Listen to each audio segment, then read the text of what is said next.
مشاهدينا الكرام، أرحب بكم في حلقة جديدة من حلقات سؤال جريء. هذه الحلقة خاصة لأن معي ضيف خاص من بلدي اسمه سعيد أوجيبو. مرحبا بك سعيد.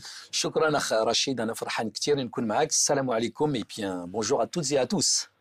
Bonjour سعيد، أنت ولد بلادي. Bien sûr, ولد بلادك أنا. Vous êtes d'où? Alors je suis de Kenitra au Maroc, enseignement Port-Léotais, mais je suis d'origine berbère puisqu'on est originaire du sud du Maroc, le plus beau pays de la planète. Exactement. سعيد أنت مغربي مسيحي. Bien sûr, je suis marocain et fier de l'être, mais aussi je suis chrétien et fier de l'être. قول لنا كيفاش بدات. Comment les choses ont commencé la première fois? Alors, si on parle de mon cheminement spirituel, tout simplement, comme beaucoup d'immigrés, donc mon père, il a quitté le Maroc pour des raisons économiques. On est arrivé en France.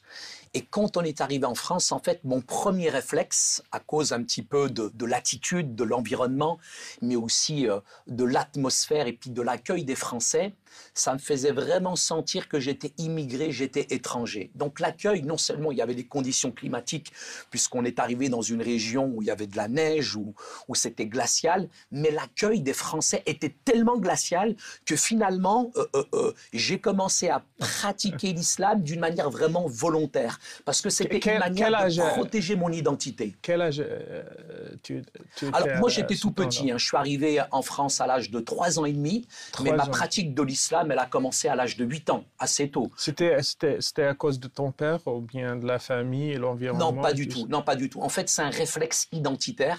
C'est une manière de se protéger, une manière aussi d'afficher son identité, en fait. Son islamité, quelque part, on l'affiche parce que finalement, on est quelque part en crise identitaire parce que de temps en temps, en fait, on retourne au Maroc, on nous appelle les Blancs, Bédaoué, et puis en France, on est les mal blanchis, il n'y a qu'en Espagne, finalement, qu'on est gris, quoi. Donc, comme on est dans ce déchirement, dans ce dépouillement, dans cette crise identitaire, il y a un véritable dilemme entre deux cultures qui se rencontrent. Et la meilleure manière, je dirais, c'était de pratiquer ma religion, l'islam, que je trouve, pour moi, c'était la plus belle religion. Et tu étais fier d'être musulman? Bien sûr, fier d'être musulman. C'est-à-dire que notre pratique de l'islam, elle se résumait donc à la prière, bien sûr, le vendredi, les 5 prières par jour aussi quotidiennes, mais le moment du Ramadan, c'était le moment le plus important pour nous, où chaque parents étaient là, nous formions un cercle, et puis ensemble, il y avait la rupture du jeûne. C'était un temps extraordinaire en France. L'aspect social. L'aspect social, l'aspect culturel aussi, mais aussi la fête du mouton. Alors, il y avait le mythe du mouton, etc. en France, mais pour nous, c'est vrai que l'Aïd el-Kbir, pour nous, c'était un moment très fort avec la communauté, puisqu'on avait beaucoup de voisins marocains, algériens, etc. C'était vraiment un moment très fort d'être ensemble. Et après Eh bien, ce qui est arrivé en fait, c'est que moi, j'avais pas besoin que mon père me dise « Saïd, va faire ta prière ». Parce que j'aimais Dieu, j'aimais les choses de Dieu. Et quand je faisais la salat, que ça soit Bismillah ar-Rahman ar-Rahim, Qul Huwallahu Ahad, toutes mes prières, etc., c'était des récitations mécaniques par cœur que j'avais apprises. Et en même temps... C'était ton père que tu as appris comment faire les prières? Non, c'est d'abord dans l'école coranique. Quasiment depuis le Maroc.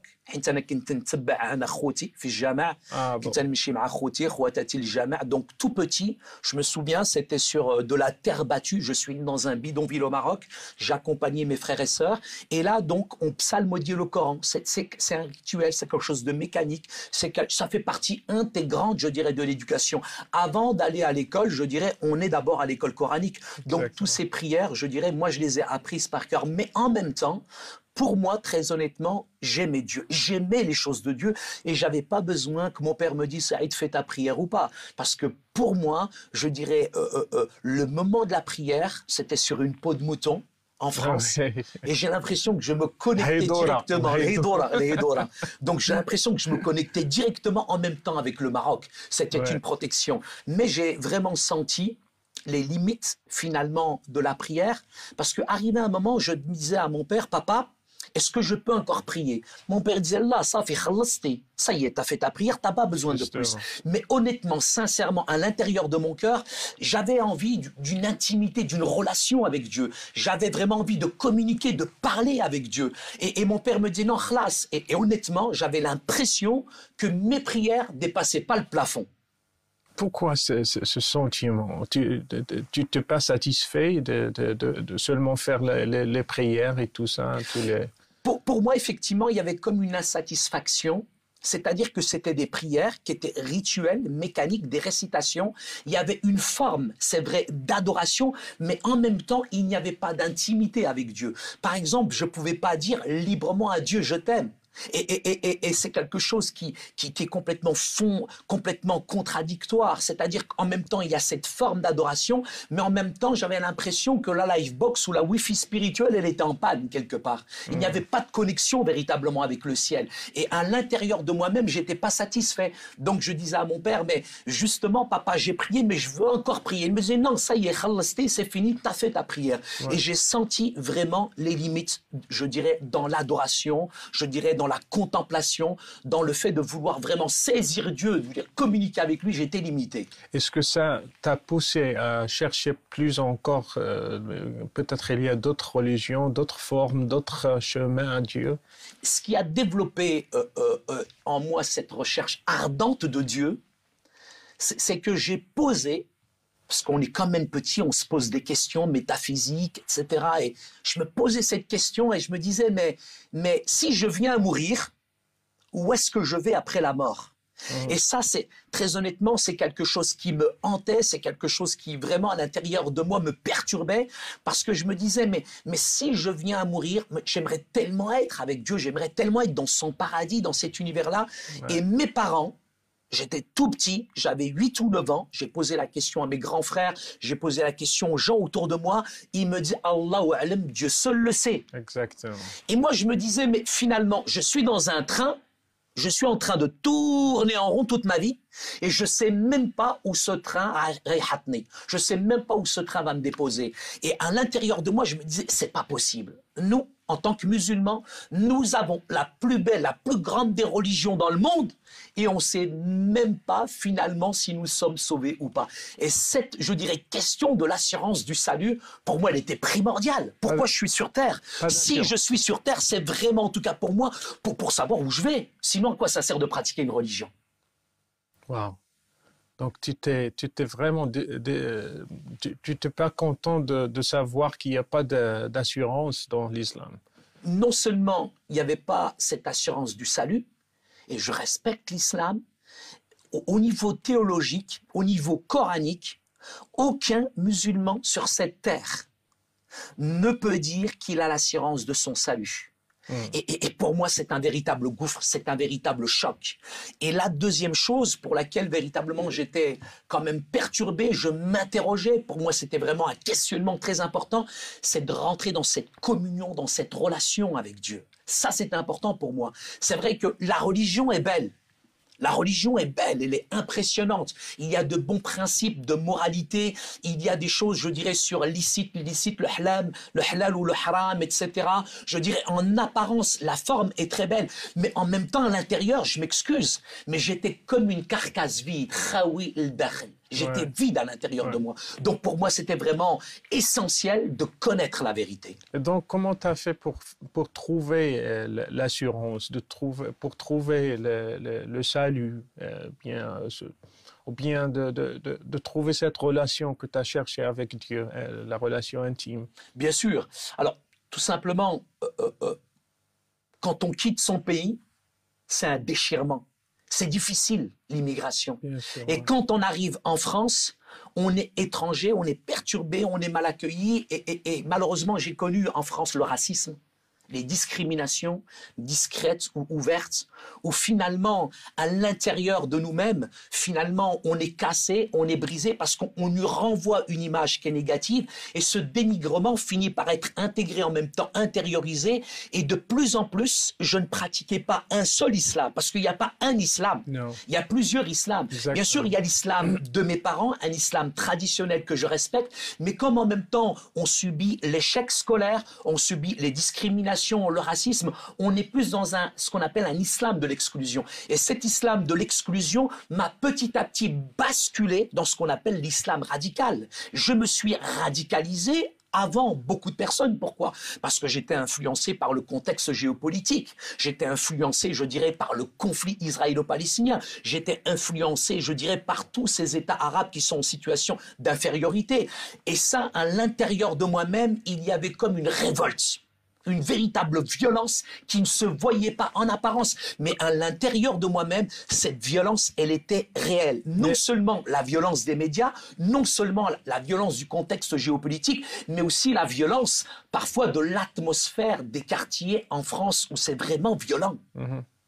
Donc, tu veux faire le djihad, tu voulais faire quelque chose contre quelqu'un, ou bien, je ne sais pas, contre qui contre tous les ennemis de l'islam. Pour moi, c'était important de combattre tous les ennemis de l'islam. Et le plus grand ennemi de l'islam, le plus grand, c'était ceux qui luttaient contre l'Afghanistan.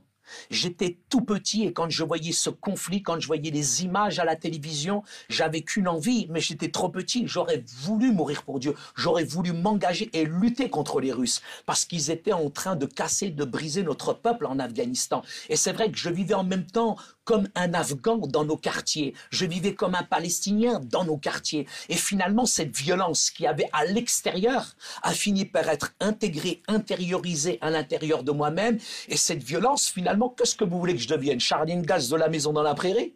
Qu'est-ce que vous voulez que je devienne? Je suis devenu quelqu'un de violent, quelqu'un avec beaucoup de haine, avec beaucoup d'animosité. Et dans mon quartier, rien ne s'obtenait que par la ruse, le mensonge ou la violence. Et cette violence, elle est devenue mon identité, elle est devenue ma vie et je l'ai reproduit. Alors tout simplement, dans mon quartier dit sensible, je me suis battu contre un voisin où ça a déclenché une grande bagarre. Toute sa famille contre ma famille. Son père, il est venu, il m'a tapé, ma mère, elle est venue, elle l'a déboîté. Sa femme, elle est venue, elle a tapé ma mère. Mon père, il est venu, il a déboîté sa femme. Et ça a fait une émeute. Mais ma mère, je l'ai vue, elle a pris tellement des coups et des coups sur la tête, elle est tombée par terre. Et c'est là où les gendarmes, les pompiers, ils sont arrivés avec l'ambulance et ils ont transporté ma mère à l'hôpital. Et à ce moment-là, j'avais 13-14 ans, j'ai vu la violence qu'il y avait à l'intérieur de moi. C'est-à-dire que je voulais faire le bien, très honnêtement.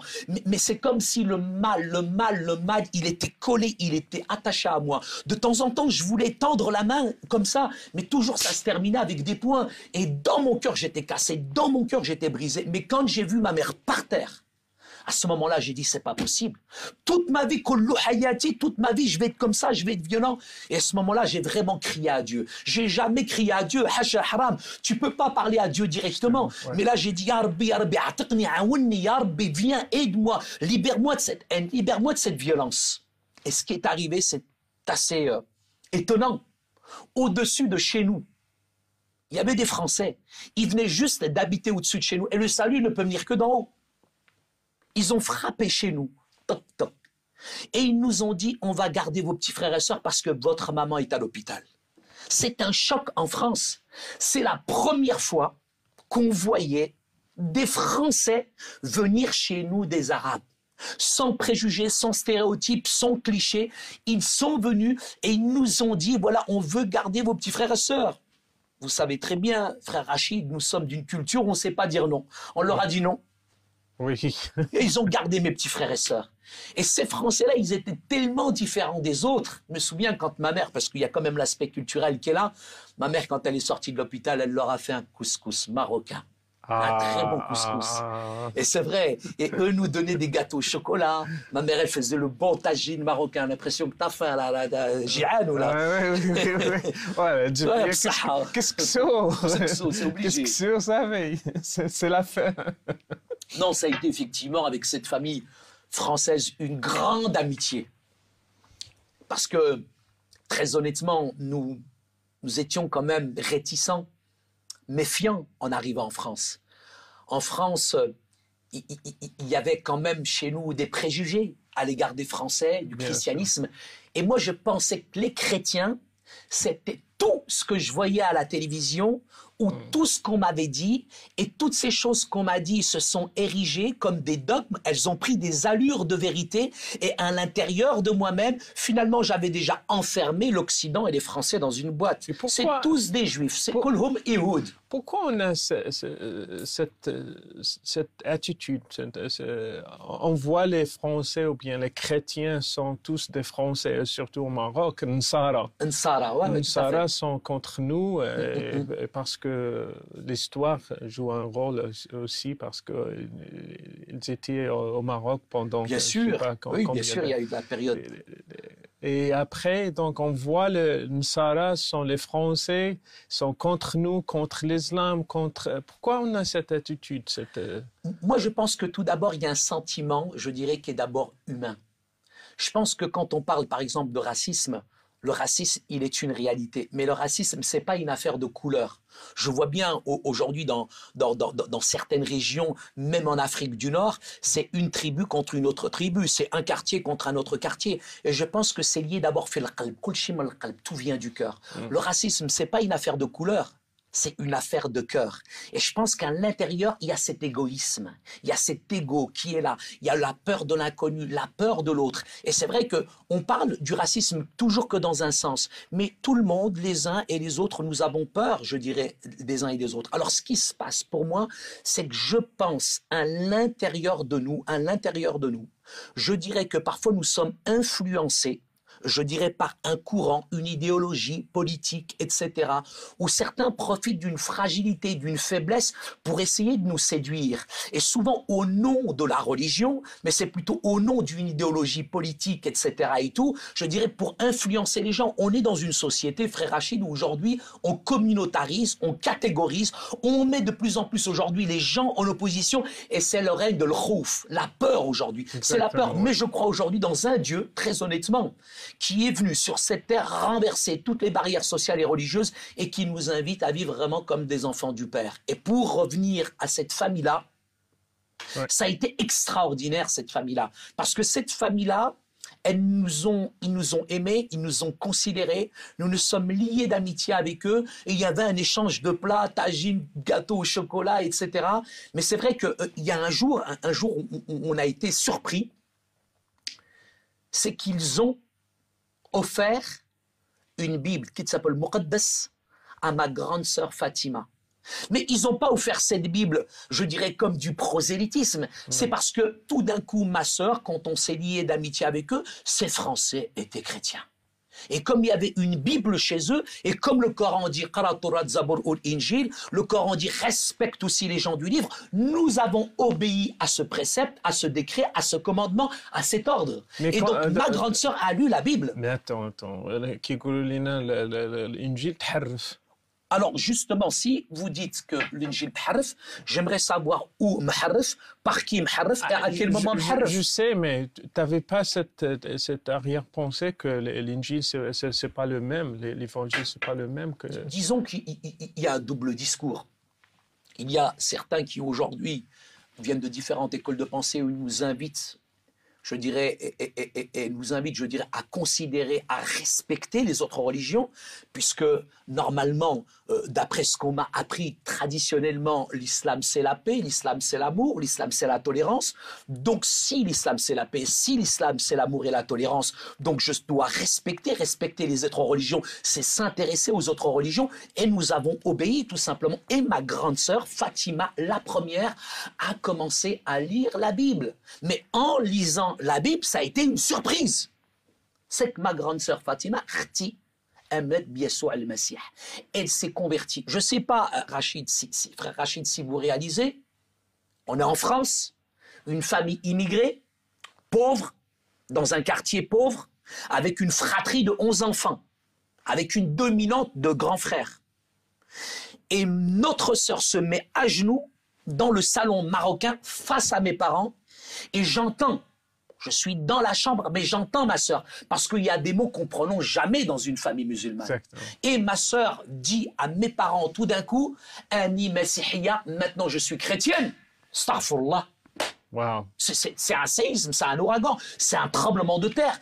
Comment ma grande sœur peut dire, attention, quand ma sœur dit ça, qu'est-ce qu'on fait? Nous, on ferme les fenêtres, on ferme les portes, parce qu'on est plus prisonniers des voisins, de ce que disent les voisins, etc. Et tout. Et au moment où ma grande sœur Fatima nous dit qu'elle est chrétienne, c'est l'effondrement, c'est même l'échec de notre migration en France. On a regretté d'être venu en France. Ça a été la chouma, ça a été la honte, ça y est, c'était fini, c'était la fin du monde. Wow. C'est un choc. C'est un double choc. C'est la troisième guerre mondiale. Kefra. Bien sûr, Kefra. Bien sûr, non seulement ça, mais c'est la plus haute trahison pour moi. Moi, j'ai 14 ans. Moi, l'islam, c'est ma fierté. L'islam, c'est mon identité. L'islam, c'est ma religion. Tu veux Et nous mourir sommes en pour France. l'islam. Pardon? Tu voulais mourir pour Bien l'islam. sûr, mais tout musulman est prêt à mourir pour Allah Ta'ala. C'est une réalité. Et ta sœur? Nous, les Français, l'Occident, ils aiment la vie, ils chérissent la vie. Mais nous, la mort nous fait pas peur. Elle fait partie de la vie. Même la mort, c'est le commencement de la vie pour nous, coraniquement. Ouais. Mais à ce moment-là, quand ma grande sœur nous dit ça, mais tout s'effondre. Tout s'effondre. Pour nous, c'est une catastrophe. Choma, on a honte, on est cassé, on est brisé. Mais en même temps, nous, on pense, parce qu'on est en France, que c'est un effet de mode. Parce qu'à l'époque, il faut savoir qu'il y avait beaucoup d'immigrés en France qui étaient dans des situations d'infériorité. Et en même temps, il y avait toute l'histoire de la guerre d'Algérie, le colonialisme, etc. Et tout cet héritage qui était là finalement fait que certains parents, ils pratiquaient ce qu'on appelle la politique du silence. Ils cachaient leur identité musulmane. Ils n'affichaient pas leur identité musulmane comme on l'affiche aujourd'hui. Si bien que cet islam privatisé, intériorisé, était pratiqué, mais d'une manière, je dirais, cachée. Si bien que là, quand ma grande sœur nous dit finalement qu'elle s'est convertie à Christ, nous, on pensait qu'elle était complexée, qu'elle n'était pas fière de ses origines, et c'était une manière, la conversion d'occidentalisation. C'est-à-dire, elle veut devenir blanche plus blanche transparente. Khlas. Voilà. C'est-à-dire que même à l'époque, frère Rachid, il y avait des filles qui s'appelaient Fatima, et pour travailler à la mairie, elles changeaient de nom, elles devenaient Zama Martine. J'avais des copains, on jouait au foot dans le quartier, dans la cité, ils s'appelaient Momo. Et quand on était au club de foot avec les Français, Max. Ils changeaient de nom parce qu'il y avait un complexe d'infériorité. Il y avait comme une crise d'identité. La plupart des immigrés n'étaient pas fiers de leurs origines, etc. Ouais. Et quand ma sœur nous dit ça, nous on dit que bon, c'est un effet de mode, ça va lui passer, etc. Mais il n'y a rien qui lui passe. Quel âge 18 ans. Ma soeur a 18 ans à ce moment-là.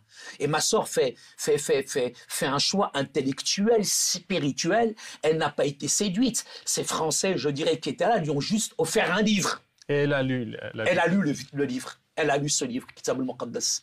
Et quand elle a lu ce livre, elle nous a parlé d'un prophète qui s'appelle Yeshua, Jésus. Et elle nous a dit, il est non seulement un prophète, mais il est plus qu'un prophète, il est le Messie, il est le sauveur du monde. Yeshua al-Masih, al-Khatiyya. Et quand ma sœur nous a dit ça, elle le disait avec une telle force, avec une telle conviction, un musulman ne doute pas de l'existence de Dieu. C'est pas la peine d'aller voir un musulman et lui dire si tu crois en Dieu. Oui, en France. Ouais. En France, il y a un monsieur, je l'ai rencontré, je lui ai dit, monsieur, vous croyez en Dieu? Il m'a dit, je suis athée, Dieu merci.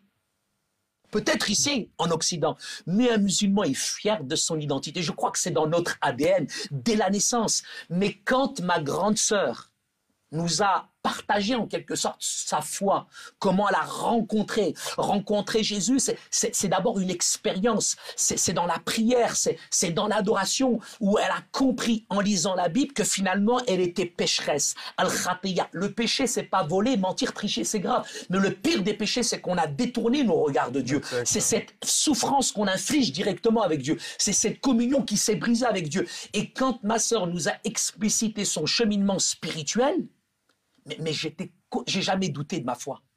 Je ne peux pas douter de ma foi. Mais quand ma grande sœur Fatima nous a dit son expérience, j'ai dit, oh, quelle force, quelle paix, quelle joie elle dégage. Et on était complètement déstabilisés. Mes parents étaient déstabilisés, on était déstabilisés. Vous savez, en France... Ta mère et ton père, qu'est-ce qu'ils ont fait? Mon père et ma mère, qu'est-ce que vous voulez qu'ils fassent? Bien sûr que gentil. Parce que devant les autres, c'est honteux. Mais c'est Chouma, c'est honteux. Donc on l'a caché, on l'a calfeutré. Donc très honnêtement, on l'a brutalisé. Mes parents, ma mère l'a frappé, mes grands frères l'ont frappé, et on a déchiré. On a déchiré toute sa Bible. Page par page, on a déchiré toute sa Bible, mais on n'a jamais déchiré la foi, l'amour qu'elle avait pour Jésus. Et c'est ça qui était grave. C'était ça qui était perturbant. C'est que malgré les coups, malgré les menaces, malgré qu'on l'empêchait, mais plus on l'empêchait, plus elle aimait Jésus. قلت هذه راه مجنونة سحروها. Mais elle aimait Jésus. Vous savez, il Tu y a t'es un fâché grand... contre les voisins en haut? C'est les voisins qui ont causé cette Je pense pas. conversion? Non, ça n'a rien à voir avec les voisins. Ouais, ils ont donné la Bible quand même. Ils ont donné la Bible, mais c'est pas eux, je dirais, le déclenchement de cette conversion. Ce sont pas les voisins. Je pense, moi, comme ma sœur, comme des millions aujourd'hui, c'est que dans le cœur, c'était le désert Sahara. C'était la sécheresse spirituelle. C'était à l'intérieur d'elle, je dirais, comme un brisement. Et ma sœur aspirait à cette relation avec Dieu. Elle aspirait véritablement aussi à l'assurance de son salut. Et quand elle a fait cette expérience-là, c'est vrai que c'est d'abord elle-même qui a choisi. Elle a 18 ans, elle est majeure, elle est vaccinée, j'ai envie de vous dire. Mais en même temps, dans son cœur, elle est consciente du choix qu'elle prend. Parce que c'est pas n'importe quel chemin. En plus, pour une fille musulmane, c'est pas n'importe quel chemin. Mais tellement cette rencontre, elle est bouleversante. Tellement cette rencontre, elle est forte. On peut plus faire marche arrière. À ce moment-là, mes parents, tout simplement, décident de la laisser tranquille parce qu'ils pensent que ma sœur, dans les mois, dans les années, finalement va changer et qu'elle va revenir finalement à l'islam. Mais c'est tout l'inverse qui se passe. C'est que ma sœur, elle est davantage, je dirais, il y a un grand soufi d'islam qui disait « Celui dont la maladie s'appelle Jésus, il ne pourra jamais en guérir. » Et c'est la réalité pour ma sœur. Ma sœur, et j'ai envie de vous dire, ma sœur, elle est tellement éblouie par Yeshua al-Masih. Elle est subjuguée par la figure du Christ. Et elle est tellement envahie, je dirais, par le message de la Bible, qu'elle le vit, ça se voit. Elle n'a même pas besoin de parler, ma sœur. Ma sœur, elle n'a pas besoin de parler. Elle est rayonnante, elle dégage une paix extraordinaire. Et ça dérange. Parce que spirituellement, on le sent, ça dérange, ça nous dérange à l'intérieur de la maison. La Bible, elle est là, elle est en train de la lire, et c'est comme s'il y avait une force qui se dégage finalement de ce message. Et quand ma sœur devient chrétienne, je peux vous dire, ma grande sœur, c'était avant une lionne, une tigresse. Et tout d'un coup, ma sœur, elle se transforme en agneau, elle dégage une paix, elle est souriante, et elle est aimable. On se dit, mais qui il est ce Jésus? Wesh Nabi. Est-ce qu'il est prophète? Wesh al-Masih, est-ce qu'il est Messie? Ou alors finalement, est-ce qu'il est le sauveur? Moi, je me pose cette question. J'ai 13-14 ans et je commence à douter de ma propre foi et je me dis, mais qui est ce Jésus pour qu'elle résiste aux coups, aux menaces, à la persécution? C'est que vraiment ce Dieu-là, il a quelque chose à donner. C'est pas possible. Et cette conversion, est-ce que tu as amener ou ramener les questions que tu avais avant, la question de la paix, la question de relations intimes, la question de l'assurance et tout ça, est-ce que... Mais complètement, c'est-à-dire que là, il y a tout qui surgit. Là, tu as ta sœur qui a cette assurance, ça se voit dans son visage. Ma sœur est une menace.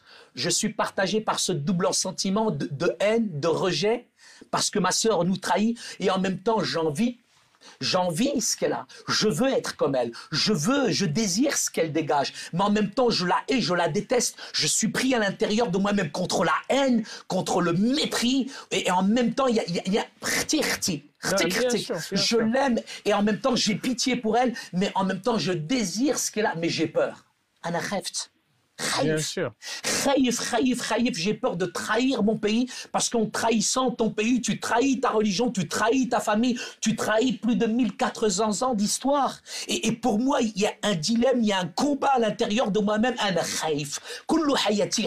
Et là, encore pire, c'est que d'un seul coup, il y a ce sentiment de vouloir être comme ma soeur, mais en même temps, non, haram, hasha, je peux pas être un kafir, je peux pas. Mais, qu'est-ce qui se passe? C'est que je suis tombé dans un piège. En fait, ma mère, un jour, parce que vous savez très bien, frère Rachid, nous sommes en France. Et en France, aujourd'hui, on ne peut plus regarder même la télé en famille, hachak, où il y a des principes de moralité qui n'existent plus. Et nous, en tant que Nord-Africains, venant d'un arrière-plan musulman, bien sûr, il y a, je dirais, une certaine pudeur. Donc, c'est une fille, en France, et le fait que ma sœur parfois même fasse la bise à des Français, mais c'est une honte, c'est la chouma. Donc mes parents, ma mère me missionne, elle me demande de faire l'espion. Et elle me dit, tu vas suivre ta sœur et tu vas voir اش تتعمل اش تفعل اش تدير وقالت لي تبعها وشوف فين هي غاديه. دونك انا تبعت اختي مشيت وكنت نتبع حتى هي دخلت في واحد الباب. Elle est rentrée dans cette porte et quand elle est rentrée dans cette porte انا تبعتها واحد الحد في الصباح. Et quand je suis rentré دخلت انا في كنيسه. استغفر الله. C'est la première fois à 14 ans que je suis rentré dans une église. Bien sûr. فاش دخلت انا في هذه الكنيسه هذه quand je suis rentré dans cette église خديت هذاك الكتاب ديالهم وتخزنت وانا كنت نسكانيهم. J'étais en train de les étudier. شو استغفر الله هاد المسيحيين الكفار. J'étais choqué. J'étais choqué parce que pendant des années on m'a dit les chrétiens ils vont aller en enfer, les chrétiens, ils sont dans l'erreur, les chrétiens, c'est nous qui avons la vérité. Avec le sourire, ils vont aller en enfer. Joyeux, ils vont aller en enfer. انا كنت mais comment انا فاش غادي ندخل لهاد الكنيسه شفتهم اصحابنا عندهم الريزو مع السماء الوفي سبيريتوال خدامه عندهم الاخر تيتكلم مع الرب بحال الا هو هنايا. Il parlait avec Dieu. Alors que c'est ce que je recherchais quand j'étais petit.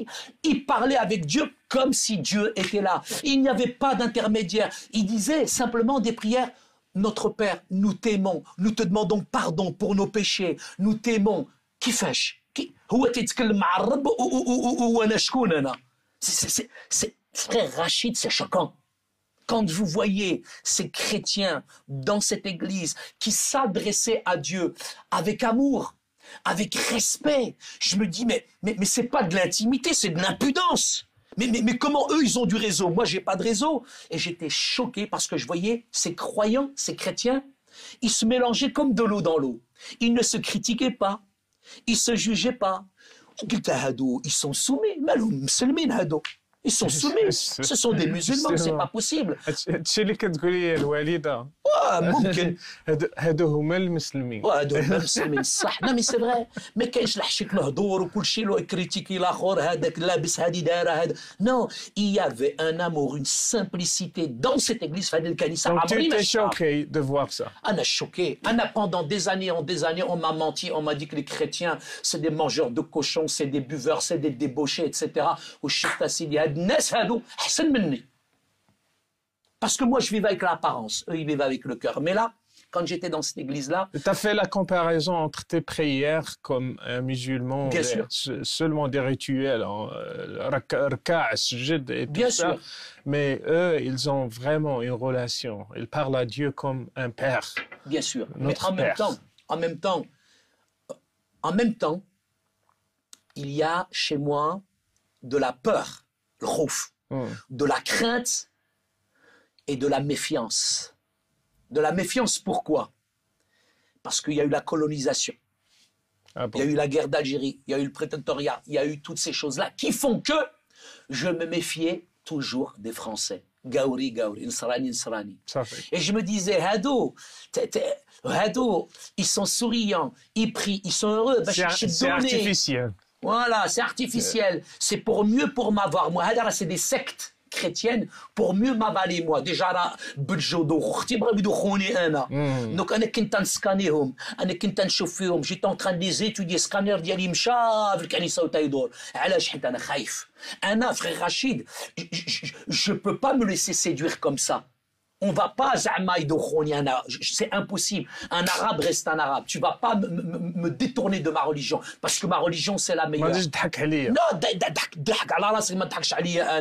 Non, j'étais fier, l'orgueil de ma religion. Donc je pouvais pas me laisser séduire comme ça.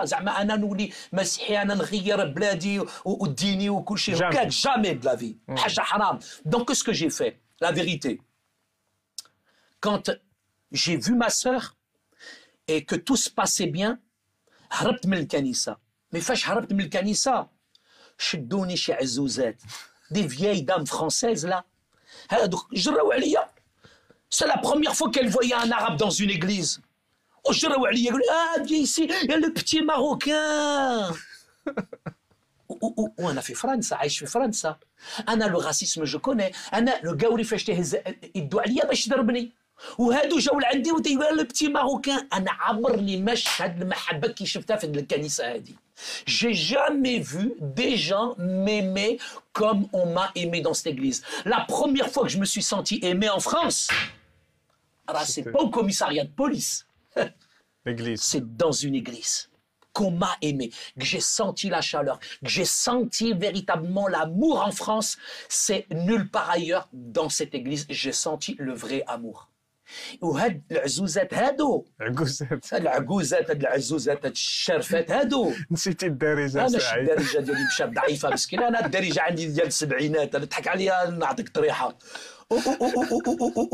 انا اعطيتهم هما عطاوني كتاب المقدس اوكي يمو دوني une بيبل انا خديت هذيك لا بيب فرحان pourquoi j'ai pris cette bible pour une raison pour trouver toutes les erreurs à l'intérieur وبديت انا من لا جونيز ومشيت اون اكزود طول حياتي وفاش لحقت انا الانجيل راسي راه طردك ما تيت elle a explosé فاش لحقت انا T'as الانجيل lu toute la Bible. j'ai lu toute la Bible. Pourquoi? Parce que je voulais sortir ma sœur de la chrétienté. Je voulais voir toutes les erreurs qu'il y avait dans la Bible. Pourquoi? Parce que je me suis dit, ça sera la meilleure manière de lutter contre le christianisme. Et à ce moment-là, j'ai commencé à lire la Bible tranquillement. J'ai tout analysé. Mais quand je suis arrivé à l'évangile, là, راسي راه تفرقع. واحد الرجل ما فيش الخطية. القرآن هو اللي تيقول لي بينما يسوع المسيح il n'a jamais péché, il n'a jamais menti, il n'a jamais triché et il est né من الروح القدس par la puissance du Saint-Esprit. Je connais aujourd'hui sur toute la surface du globe aucun homme, aucun être qui est né ibnu من الروح القدس. Aucun homme qui est né par la puissance du Saint-Esprit.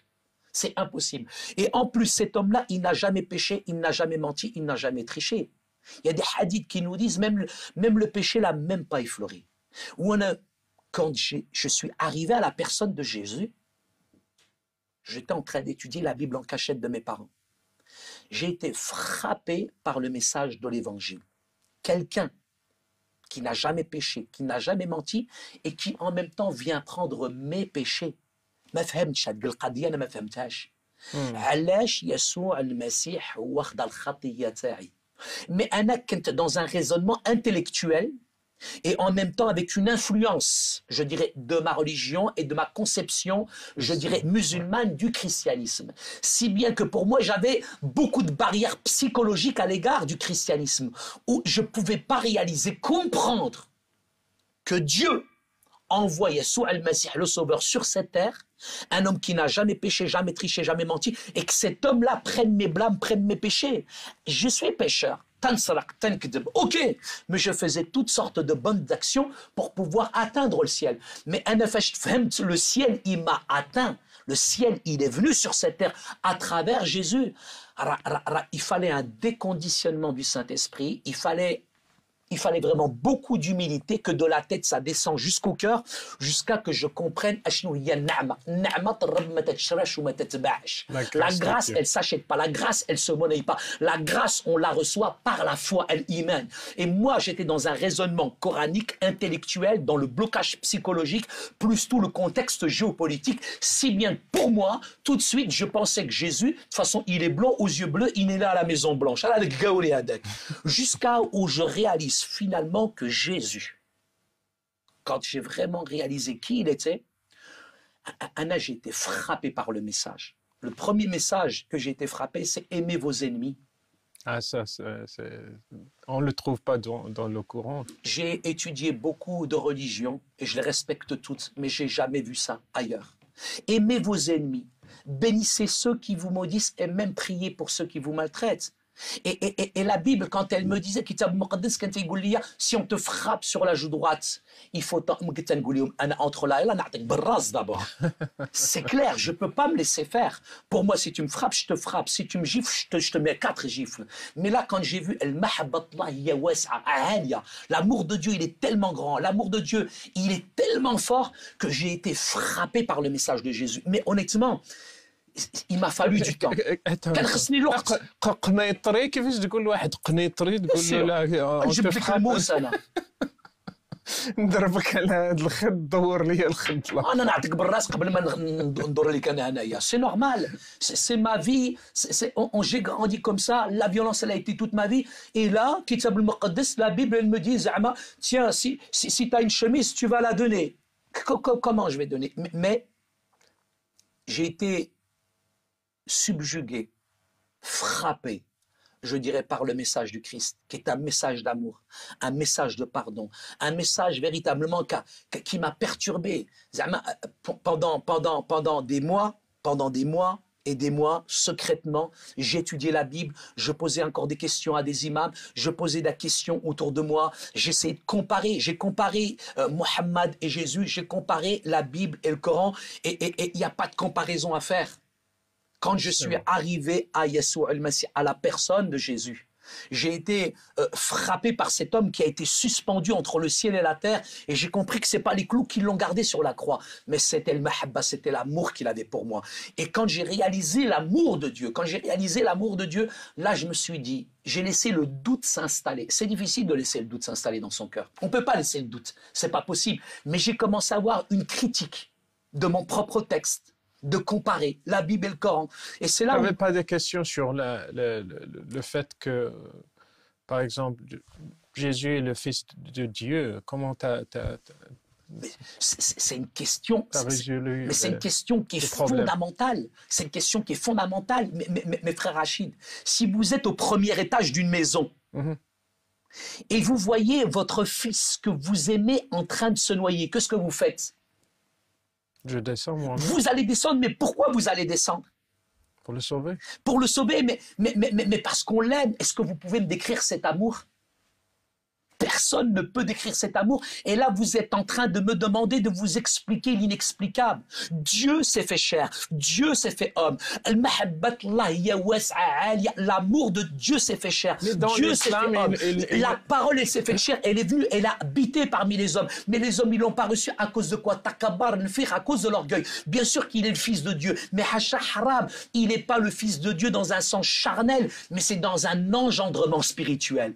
Ibnullah. Et quand on dit Ibnullah, Ibnu Mirmaruh al-Qudus, mais en même temps, quand on dit Ibnullah, c'est pas charnel, c'est spirituel. Dieu s'est fait chair. Vous êtes au premier étage, voyez votre fils en train de se noyer, vous allez sauter et vous pouvez même pas me décrire cet amour. Et aujourd'hui, vous voulez me décrire l'amour de Dieu, vous pouvez m'écrire tous les livres que vous voulez. Personne ne peut décrire Mahabbatullah, tellement elle est grande. Tu le sais, comme musulmans, on nous dit toujours Hasha, Hasha, Allah. Bien sûr, Comment ça se fait qu'elle a un fils?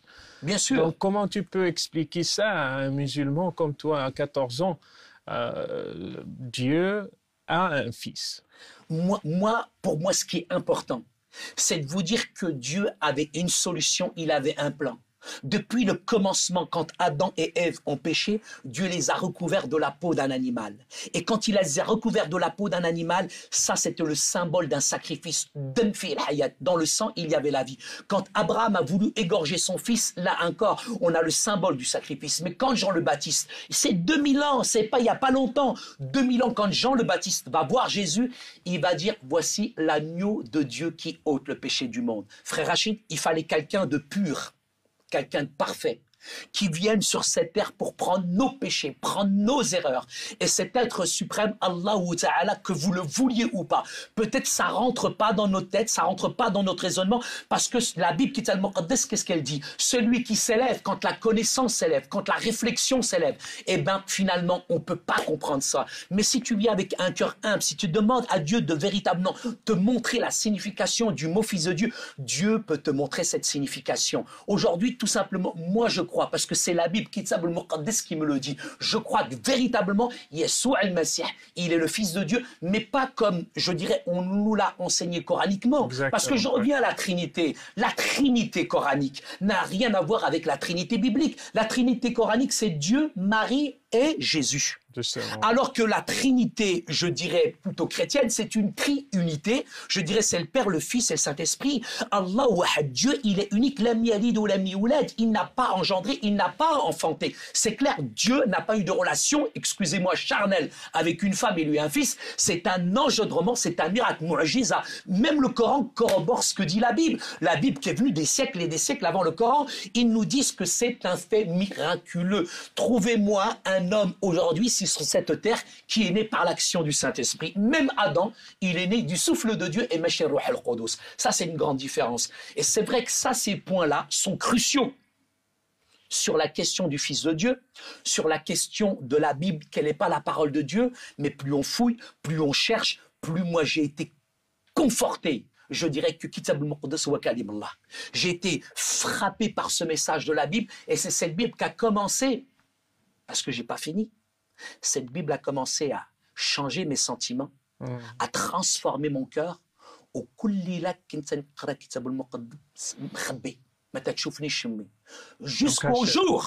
Jusqu'au jour où أنا كنت في البيت تنقرا كتاب المقدس والوالده مسكينه راه ما تتقرا لا والو. Elle sait ni lire ni écrire وفتحت الباب وشافني تنقرا كتاب المقدس وقلعاتو ليا. ما تتقرا لا والو. Elle savait que c'était la Bible. Spirituellement تيشمو. Ma mère savait que c'était la Bible. Et quand elle m'a arraché la Bible كان عندي 14 عام. وانا عند الوالدين تنحترمهم. Bien sûr. Donc j'étais chez mes parents, je me dois le respect de mes parents, comme je me dois le respect de l'islam. Et comme j'étais chez mes parents, j'ai continué à pratiquer, bien sûr, la religion, mais tout en ayant une double vie. D'un côté, c'était la drogue, c'était l'alcool, c'était la haine de l'Occident, c'était la haine des Juifs, c'était la haine des Américains, c'était la haine même de moi-même. Et entre 14 et 21 ans, ma vie, c'était une catastrophe. كنت نبيع الحشيش كانوا عندي الفلوس j'allais en boîte de nuit je m'éclatais je m'amusais mais القلب تاعي كان خاوي c'était le vide à l'intérieur de mon cœur et j'ai passé des années les plus difficiles les plus horribles. Et ta sœur a continué d'être chrétienne? Ma sœur continuait d'être chrétienne. Et ce que je sais aujourd'hui, c'est que ma sœur, ils étaient toujours en train de prier pour moi. Toujours ma sœur priait pour moi. Si bien qu'un jour, dans ma chambre, par hasard, le hasard c'est un train que Dieu prend pour passer incognito. Ma sœur, elle avait caché une Bible à la maison. On a fait Kitab al-Muqaddas par hasard un soir. J'ai min Paris, c'est là où je me ravitaillais avec la drogue.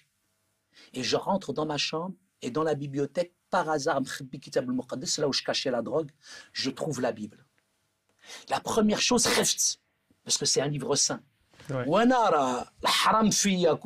Exactement. Donc j'ai peur. Mais en même temps, je prends cette Bible et je commence à la lire. Et je tombe sur ce passage, Kitab al-Muqaddas, qui dit dans Ésaïe, les jeunes gens chancellent, mais ceux qui s'attendent à l'éternel, ils renouvellent leur force. Un frère Rachid, là, je ne suis pas le charisme toc-toc, je ne suis même pas de la branche du soufisme. Je ne recherche pas les choses, vous savez, fantastiques, émotionnelles, ou les sensations, les pulsions. Je suis très cartésien, là, je suis devenu français. Comme saint Thomas, je crois, et tout ce que je vois, c'est tout. Mais là, en lisant Kitab al-Muqaddas, il y a comme une présence qui est rentrée dans la chambre. Comme une présence où quand j'ai touché ce livre qui est saint, et que j'ai lu la Bible, il y a comme une parole à l'intérieur de moi où je ne suis pas un mystique, je ne suis pas un four, j'entends, et bien sûr cette voix, elle n'est pas audible, mais cette voix, elle me dit Saïd, je t'aime. Et là, Khouya Rachid, je pleure. Parce que je vois en quelques secondes ma haine, mon orgueil, mes péchés, la violence. Entre 14 et 21 ans, c'était la bagarre, c'était la violence, c'était le racisme, c'était les discriminations, c'était une double vie. J'avais de l'argent, j'avais des copines, des blondes, des brunes, des rouges, des vertes. Mais dans mon cœur, wallo, khlas, j'étais détruit à l'intérieur de moi-même. Et là, tout d'un coup, c'est comme un état de péché. Il y a un film qui passe devant tes yeux, il y a toute ta vie qui passe en quelques secondes. Au trinette. Et j'ai vraiment dit à Jésus, Ya Sayyidina Isa, Ya Yassoua al-Masih, Aji a'taqni, aouni. J'étais détruit. Moralement, psychologiquement, intellectuellement, je tenais qu'avec la chiche. Et le jour-là, j'ai bien dormi. Je n'avais pas besoin de fumer la chiche pour dormir. Là, j'ai vraiment bien dormi. Et le lendemain, je me réveille, je vais au lycée. Et quand j'arrive au lycée, malheureusement, donc, il y a la police qui est là, la police de la drogue, ce qu'on appelle la police des stupéfiants, puisque je vendais de la drogue dans l'école où j'étais. Et quand la police, elle m'a attrapé, ils m'ont renvoyé de l'école. Et là, quand tu as ton nom dans le journal, tu deviens la chouma, tu deviens la honte de tes parents, de la famille, du quartier. Et j'ai commencé vraiment à demander à Dieu. Moi, j'avais besoin de personne. J'avais peur de personne. Et c'était ma vie. J'ai grandi comme ça, Debza, j'ai besoin de personne. Je ne suis pas quelqu'un de faible par nature. Et même la faiblesse, je l'aime bien. La violence, je l'aime bien. L'échec, je l'aime bien. Toute ma vie, ça a été un échec. Toute ma vie, ça a été de la violence. J'avais peur de personne. Mais là, pour une fois dans ma vie, j'ai dit, Dieu, aide-moi. Parce que je ne pouvais plus rien faire. J'étais comme au pied du mur. Pas par faiblesse, mais parce que je savais que si je continuais comme ça, j'allais mourir. Et à ce moment-là, quand j'ai crié à Dieu, Khadid Kitab al-Muqaddas, ou Kitab al-Muqaddas, la Bible, elle est claire. La Bible, elle me disait, celui qui cache al-Khatiyya, celui qui cache ses fautes, il ne prospère point. Mais celui qui les avoue et qui les délaisse, il obtient rahma, il obtient la miséricorde de Dieu. Celui qui cache ses fautes, jamais il va grandir. Mais celui qui les confesse, la repentance, c'est confesser pas simplement avec la tête, avec les lèvres, mais avec le cœur. La repentance, c'est pas juste une espèce d'excuse du bout des lèvres, mais vraiment demander pardon à Dieu. Et là, à ce moment-là, quand j'ai vraiment demandé pardon à Dieu avec mon cœur, Dieu a complètement commencé à changer ma vie. Dieu m'a donné un lycée. Parce que je crois que Dieu y répond à la prière. Si tu demandes à Dieu quelque chose avec ton cœur, que c'est conforme à la parole de Dieu, c'est dans sa volonté et c'est pour ton bien, ton bénéfice, eh bien Dieu exauce la prière. J'ai demandé à Dieu de me donner un lycée alors que dans toute la région, j'avais ma réputation, frère Rachid. Tous les lycées me connaissaient pour la drogue, etc., la violence que je faisais partout. Les lycées ne m'acceptent pas. Il y a un lycée qui m'accepte. C'était juste à côté de celui qui était chez ma sœur Fatima. Ce qui fait que moi, j'allais au lycée du lundi au vendredi, et le samedi, Allah que j'allais en discothèque, mais le dimanche matin, ma sœur, تتفيقني تتعطيني بالرجل يلا هنود وتنمشي معها الكنيسة كل حد ولاني انا كيفاش نمشي للكنيسة samedi soir الله تموفت تنكمي ومضايخ وتنمشي للكنيسة مع مبنج دبلفي وتنسمع هذاك الباستور هذاك الفقيه تاعهم دائما تيقول شي كلمات وهذوك الكلمات تيجيو ليا النيشان وانا تنتخاصم مع اختي je me dispute avec ma sœur parce que je dis à ma sœur mais attends c'est pas la peine de raconter au pasteur ma vie d'accord هي تقول لي انا ما قلت له والو تقول لي الروح القدس c'est le Saint-Esprit. C'était tellement précis ce que disait le pasteur, c'était incroyable. وانا وليت تنفهم هذيك la double vie. Tu ne peux pas vivre ici sur cette terre toute ta vie double vie. Ça ne marche pas avec Dieu. Ouais. Arrive un moment, il faut que tu sois en règle avec Dieu. Tu peux tromper les hommes, tu peux tromper les gens de l'église, les gens de la mosquée, tu peux tromper tes parents, tu peux tromper ton environnement. Mais Dieu, Yassoua al-Masih, on ne se moque pas de lui. On ne trompe pas Jésus. Et arrivé un moment, j'ai vraiment tremblé dans la présence de Dieu. Et j'ai vraiment compris, c'est pas simplement voler, mentir, tricher, toutes ces choses-là. Mais le khatiya, c'est que j'étais un hypocrite, j'étais un lâche et j'avais une double vie. Et devant Dieu, je devais lui demander pardon. Ou intellectuellement, je sais ce que c'est que le péché. Mais quand j'ai compris le sens de la croix, quand j'ai compris ce que c'était que l'amour de Dieu, quand j'ai compris qu'il y a Yeshua al-Masih, c'est pas simplement le petit sauveur qu'on sort à Noël avec la bûche, le pain d'épices, toutes ces choses-là. Yeshua al-Masih, c'est pas le 24 décembre. Yeshua al-Masih, c'est les 365 jours. Yeshua al-Masih, c'est toute ma vie. Et là, j'ai compris, j'ai réalisé ce que c'était que la croix. Et quand j'ai été frappé par le message de la croix, j'ai compris qu'il n'est pas le sauveur seulement, mais il est Seigneur de ma vie. Il doit diriger ma vie. Il est le maître de ma vie. Mais frère Rachid, je ne savais pas ce que c'était que la soumission et l'obéissance. Je ne voulais même pas que mon père, à moi, ou les Français, je dirais, j'obéisse à qui que ce soit. Mais là, j'ai dû me soumettre à Yeshua al-Masih. Parce qu'il était le maître. Il était celui qui devait combler, diriger ma vie. Et je l'ai accepté. Et au moment où j'ai accepté Jésus comme sauveur, comme Seigneur de ma vie, j'ai pleuré pendant 3 heures.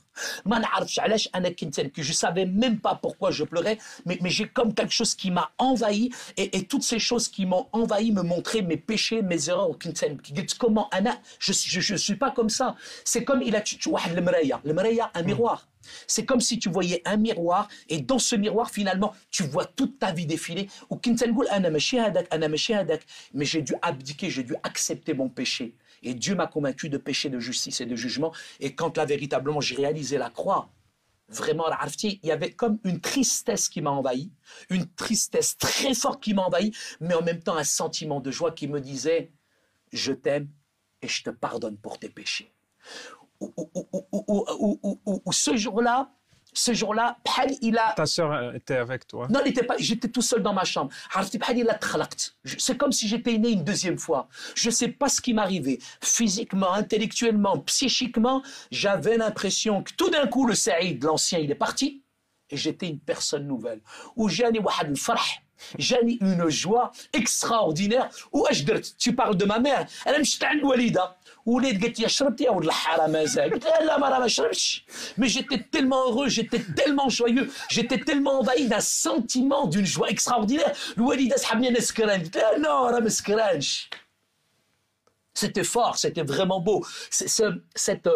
قلتي كتبوس فيها ولا شنو؟ Non, parce que tu sais très bien culturellement, je dirais, cette affection, cet amour, tu le partages pas comme ça. C'est clair, c'est difficile. Ouais. Mais quand là, Dieu m'a montré qui j'étais, j'ai vu le mal que j'ai fait à ma mère, j'ai vu le mal que j'ai fait à mes petits frères, j'ai vu le mal que j'ai fait même aux Français autour de moi, j'ai vu la drogue que je dealais, tout ça, et j'ai dit non, haram, c'est pas bien de faire ça. T'as une chiffre le quartier, la cité, ou t'as une bousse Nsara, ou Kulché, Tegoulou Hadar, il est devenu curé, ou devenu un prêtre, Adam Shafiha. Et ma mère, la première fois, c'est vrai, quand je suis allé vers elle, m'a vu de loin, elle a vu la joie, le visage, c'est le visage.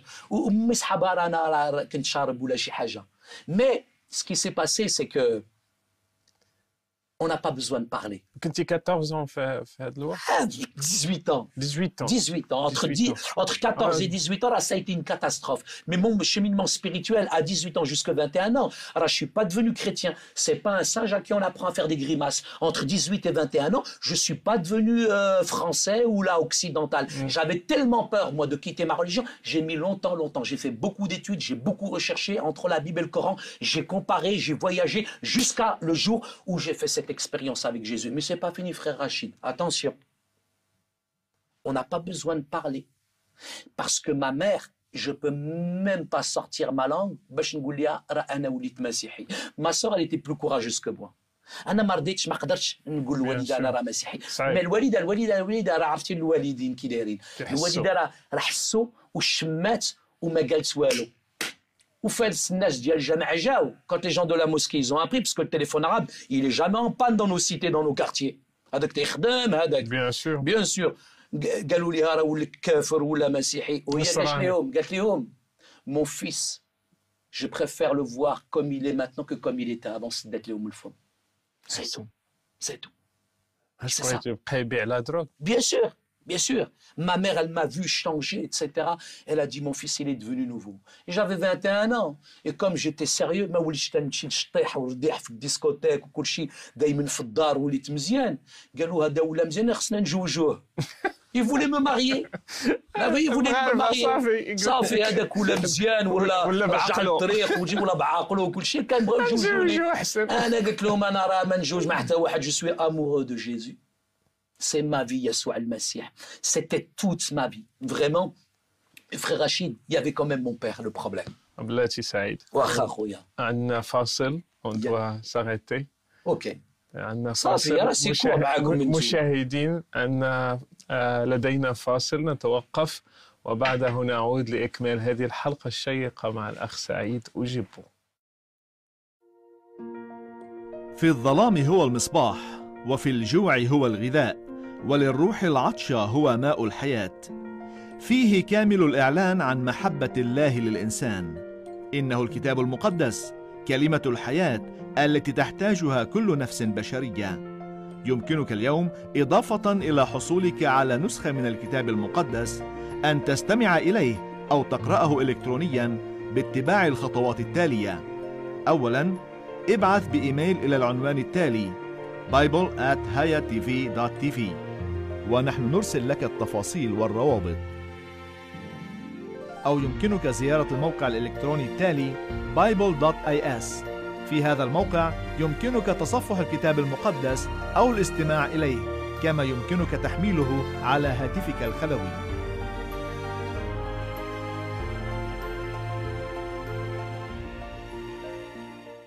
عودة مشاهدينا لإكمال هذه الحلقة من برنامج سؤال جريء. Saïd, tu as commencé à parler de ton père. Donc, qu'est-ce qui s'est passé avec ton père? Écoute, suite à ma conversion, c'est vrai que c'était difficile, je dirais, de parler avec son père. Moi, j'ai eu très peu de communication. Je dirais, mon père s'emmurait, je dirais, dans le silence. Je pouvais rester, je dirais, à l'intérieur de la maison pendant 1 an, juste en ayant des conversations qui sont formelles avec mon père.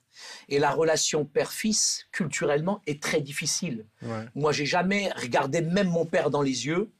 J'ai jamais eu vraiment de véritable communication avec lui. Et je pense à un héritage, parce que mon père, c'est ce qu'il a hérité, c'est ce qu'il a transmis. Mais en même temps, il y avait des choses quand même dans ma famille qui me heurtaient, qui me gênaient, qui me perturbaient. J'ai vu beaucoup de violence. Mais quand je me suis converti, j'avais comme un sentiment de haine à l'égard de mon père, parce que c'était difficile, certaines choses que j'avais vécues. L'argent qu'on avait partait au Maroc pour des maisons dans lesquelles finalement on n'a jamais habité à l'intérieur. Ouais. Et nous, on était là dans une situation vraiment pauvre en France, si bien que dans mon cœur, j'avais cultivé beaucoup d'haine, beaucoup d'animosité à l'égard de mon père. Et alors que j'étais chrétien, j'allais à l'église, j'étais baptisé, mais je haïssais, je détestais mon père à l'intérieur de moi-même. Mais tu peux tromper une religion, mais pas Jésus. Ouais. Parce que Jésus, lui, il n'y a pas de double discours. Tu es obligé d'être authentique avec le Christ. Et Ruh al-Qudus, la puissance du Saint-Esprit, me mettait toujours en exergue finalement le conflit que j'avais avec mon père. Il savait que tu étais chrétien? Bien sûr qu'il le savait. Mon père, tout de suite, a vu le changement, la transformation. Mais c'est tabou. T'as pas parlé de ça? Non, c'est tabou. C'est tabou d'en parler. En même temps, il n'ose pas. Moi, j'ose pas lui dire, etc. et tout. Mais il y a des insinuations, etc. Mais en même temps, toute cette vie passée qui est terrible dans la débauche et cette transformation qui fait que finalement, voilà, moi, je suis pas quelqu'un qui vole, qui ment, qui triche. J'ai une situation, je travaille. En plus, bon, financièrement, j'aide mes parents. Mon père, il accepte. Mais en même temps, il n'y a pas de communication. C'est comme, je dirais, c'est comme si le téléphone, il était en panne entre nous, quoi. Alors, arrivé un moment, pendant 2 ans, j'ai lutté. Je me dis, mais je vais lui parler, je vais pas lui parler. Même ma langue, elle restait collée au palais parce que j'osais pas dire à mon père que j'étais chrétien. Mais il fallait que je lui dise. Mais il fallait que je lui dise d'autres choses. Donc j'ai commencé par prier et demander à Dieu de me donner la force d'aller parler avec mon père. Et parfois même, je faisais des périodes de jeûne où je ne mangeais pas, où j'étais vraiment... Le jeûne, c'est pas simplement, je dirais, la négation, je dirais, de la substance, je dirais, mentalement, ou psychiquement ou physiquement, mais c'est plutôt cette relation qu'on a dans le jeûne. On n'avait pas ça dans l'islam. On n'avait que le ramadan. Le jeûne, c'est le ramadan. C'est être social avec les gens et manger ensemble et tout ça. Moi, le jeûne que je pratique aujourd'hui en tant que chrétien m'amène dans une autre dimension où c'est vraiment un temps de communion, de relation avec Dieu. Je ne suis pas simplement en identification émotionnellement avec tous ceux qui meurent de faim, mais parce qu'on peut être hypocrite avec ces choses-là. C'est peut-être la période où certains mangent le plus, parce qu'aujourd'hui, certains, le ramadan, c'est culturel, c'est commercial, c'est un peu comme le Noël aujourd'hui dans l'Occident. Ouais. Mais moi, dans ce temps de jeûne, il y avait cette intimité, cette relation et cette force que je recevais aussi en même temps. Et j'ai jeûné pendant pas mal de temps et Dieu m'a donné cette force, cette capacité, je dirais, d'aller voir mon père. Et j'ai mis 2 ans. Et quand je suis allé voir mon père, il était sur son lit d'hôpital, gravement malade. Et là, j'ai vraiment crevé l'abcès. J'ai ouvert mon cœur à mon père, et parce qu'on ne peut pas tromper Dieu ni son père. Et je lui ai dit, papa, je te déteste, je te hais. Parce que j'ai vu beaucoup de violence. Que ça soit à mon égard, à l'égard de mon environnement, j'ai vu beaucoup de violence à la maison. Ça m'a marqué psychologiquement, intellectuellement même, ça vous empêche de grandir. Et j'avais toujours les coups, les cris, les sons qui étaient là. Et à l'intérieur de moi-même, je haïssais mon père à l'intérieur. Mais quand Jésus m'a dit, réconcilie-toi avec ton père, c'est dur. Mais je suis allé le voir et je lui ai ouvert mon cœur. Et je dis, papa, je te hais. Je te déteste. Mais aujourd'hui, aujourd'hui, de la même manière que Yeshua al-Masih m'aime, papa, aujourd'hui, je veux t'aimer. Aujourd'hui, de la même manière que Yeshua al-Masih, il m'a pardonné mes péchés. Papa, aujourd'hui, non seulement je te pardonne, mais je te demande pardon aussi pour tout le mal que je t'ai fait. Et moi, personnellement... Et comment il a réagi à ça? Mon père était perturbé. Mon père était bloqué. Mon père, jamais je me suis exprimé. On n'entend pas de son fils de dire ça face à face. C'est clair. Mais moi, j'ai regardé droit mon père dans les yeux et je devais lui dire les choses. Je ne pouvais plus passer, je ne pouvais plus supporter. Il fallait vraiment que je lui dise les choses telles qu'elles étaient dans mon cœur. Mais quand je lui ai ouvert mon cœur, je lui ai expliqué certaines situations qu'on avait vécues, qui étaient difficiles, etc. Il les a reconnues. J'ai reconnu aussi mes fautes. Il a reconnu ses erreurs. Et à partir de là, moi, j'ai vu mon père pleurer. Mon père, Zama a dit, j'ai vu mon père pleurer, et j'ai pas profité d'une situation de faiblesse ou quoi que ce soit, mais je lui dis, papa, je connais quelqu'un, un berger, qui a laissé toutes ses brebis pour aller chercher une qui était perdue. Papa, je lui dis, je connais un père, que quand son fils est parti, malgré tout ce qu'il avait fait de mal, son fils, quand il est revenu, son père, il a couru. Il se jetait dans ses bras et il l'a embrassé. Je dis, papa, Yeshua al-Masih, il peut changer ton cœur, il peut transformer ta vie. Et moi, là, j'ai vu mon père s'effondrer en larmes, et mon père, il me dit, mais comment qu'on fait pour accepter Jésus? Moi, j'ai eu peur. Et je lui dis parce que je voulais vraiment qu'il comprenne mon père. Je voulais vraiment qu'il réalise que la conversion, on se convertit pas on se convertit pas pour devenir français ou occidental. On se convertit parce que Jésus, c'est la seule solution. Il n'y a qu'un seul médiateur entre Dieu et les hommes, Yeshua al-Masih. Yeshua al-Masih,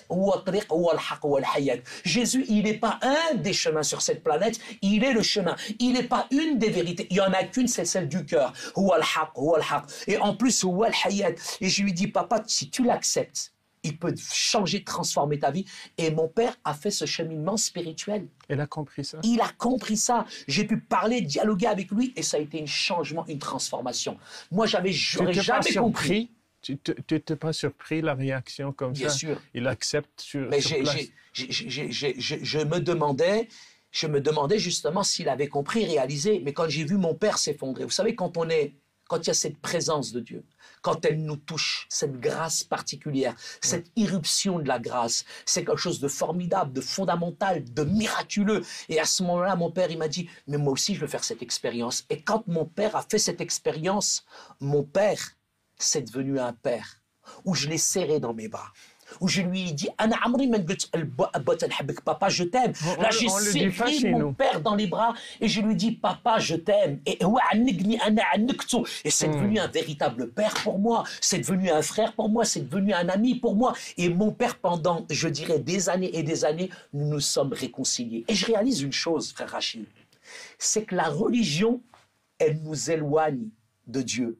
La religion, elle nous éloigne finalement du Père. Mais la relation avec le Christ, elle nous rapproche de nos parents. Elle nous amène dans une dimension qui nous bouleverse, qui nous change, qui nous transforme. Parce que la religion, elle blanchit la surface, mais l'évangile transforme l'intérieur du cœur. La religion, elle prend l'homme aujourd'hui, elle le laisse tel qu'il est. Mais quand il y a soit le Messie, il vient dans un cœur, ce qu'il a commencé, il le termine. La religion n'a rien à voir avec la relation. Aujourd'hui, on peut croire et rester dans ses erreurs. Mais la foi, c'est de vouloir donner une nouvelle dimension spirituelle à sa vie. La foi, c'est pas de l'émotion ou de la sensation, mais la foi, c'est de croire ce qu'il y a dans les pages des Écritures. Au Kitab al-Muqaddas, il me dit, à celui qui croit, à celui qui le reçoit, il donne le pouvoir, la force, la capacité de devenir enfant de Dieu. C'est pour ça que la croyance et la foi n'ont rien à voir. C'est pour ça que la religion et la foi n'ont rien à voir. La religion et la relation avec Dieu sont diamétralement opposées. Aujourd'hui, pendant des années, je pensais que c'était en faisant toutes sortes d'œuvres que j'allais finalement atteindre le ciel.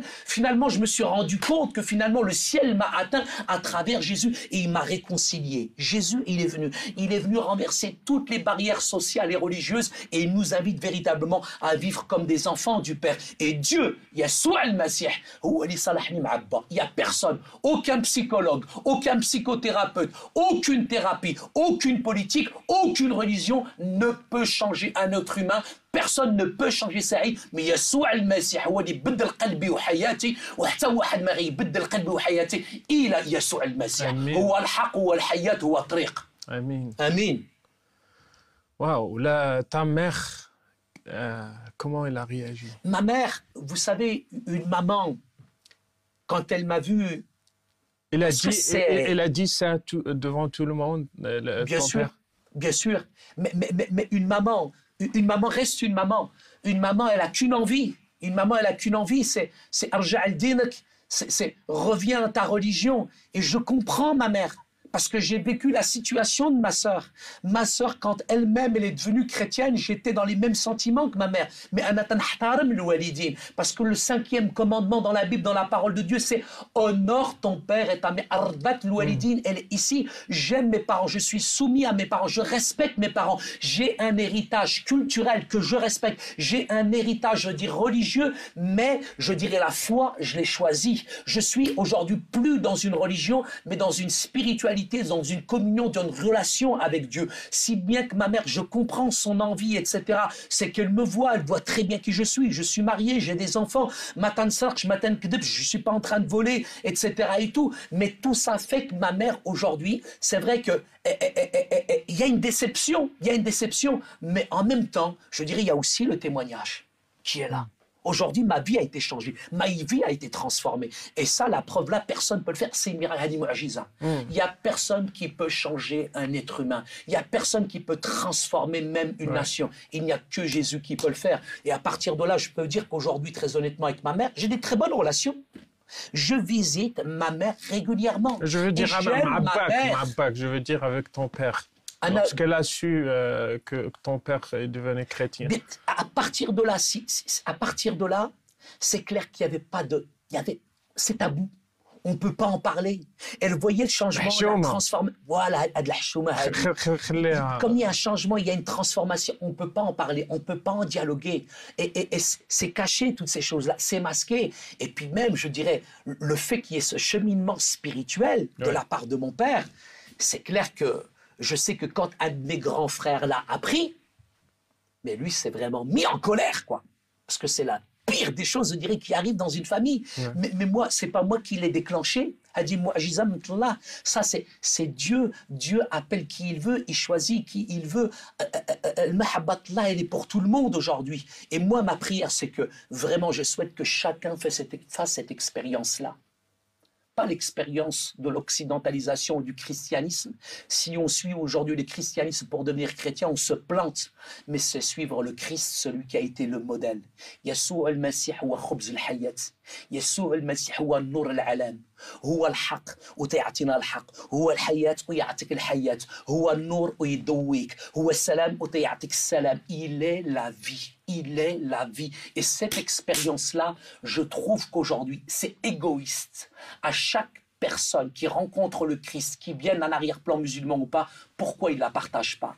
À cause de la persécution, Kitab al-Muqaddas Kalamullah, il est clair. Nous serons persécutés à cause de notre justice. Et la justice, elle dit tout simplement que finalement, c'est dire la vérité. Et dire la vérité, c'est simplement vivre sa foi d'une manière authentique. J'aime aujourd'hui et je respecte toutes les religions. Pour moi, l'islam, c'est une belle religion. Mais à quoi ça sert aujourd'hui une religion si elle ne m'amène pas dans une relation, une communion avec Dieu et qu'elle me donne l'assurance de mon salut? Aujourd'hui, je le dis sans orgueil, je le dis avec beaucoup de simplicité, avec beaucoup de respect, avec beaucoup d'amour. Aujourd'hui, j'ai vraiment une intimité, une relation avec Dieu qui est extraordinaire. Je sais où je vais. Aujourd'hui, on accepte, on accepte que des Français adhèrent à l'islam. On accepte que des gens, je dirais, adhèrent à l'islam. Si l'islam, c'est l'amour, si l'islam, c'est la paix, si l'islam, c'est la tolérance, pourquoi aujourd'hui on n'accepterait pas qu'un tout petit arabe comme moi, tout petit comme ça, devienne chrétien? Est-ce que je suis dangereux? Pourquoi il n'y a pas cette réciprocité? Il faut que nos frères, nos amis musulmans acceptent aujourd'hui qu'il y ait une véritable réforme aujourd'hui dans l'islam pour accepter aujourd'hui qu'on fasse aussi ce cheminement spirituel. Je ne suis pas en rupture avec mon groupe d'appartenance, ma culture. Je n'ai pas trahi mon pays pour une tranche de jambon. Je mange toujours du couscous avec mes 3 doigts. Ma culture, elle est là et je suis fier de ma culture. Mais en même temps, ce cheminement spirituel est important. Il faut accepter aujourd'hui que des personnes venant d'un arrière-plan arabo-musulman peut-être soient agnostiques, soit peut-être athées. Et il faut accepter aussi que quelqu'un qui vient d'un arrière-plan arabo-musulman, avec toute la culture arabo-musulmane, choisisse une nouvelle forme de spiritualité. Et cette spiritualité-là, franchement, pour moi, je crois qu'il y en a beaucoup qui l'expérimentent, mais on a peur de le dire. On a peur de le dire. On accepte le chemin inverse, mais l'autre dans l'inverse, on ne l'accepte pas. Saïd, pourquoi on a... chez nous, on voit la conversion, se convertir au christianisme, c'est comme un synonyme de la trahison. Parce que pour moi, c'est clair, il y a quand même des textes coraniques qui affirment bien qu'un musulman ne peut pas changer de religion. Aujourd'hui, juste avoir une critique enfin tout ce qu'on appelle la critique historico-critique, un petit peu des textes, etc., c'est presque être un kafir, c'est être, oh là là, on va te menacer de fitna, comment tu oses faire ça, etc. et tout. Je pense qu'il y a un message aujourd'hui qu'il faut contextualiser. Ça, c'est important. Et je pense qu'il y a de grands théologiens aujourd'hui musulmans dans le monde qui sont prêts, je dirais, à faire une certaine réforme aussi. Au jour d'aujourd'hui, il est intéressant de voir que ce sont non seulement des centaines, mais des milliers de musulmans qui se convertissent. Pourquoi?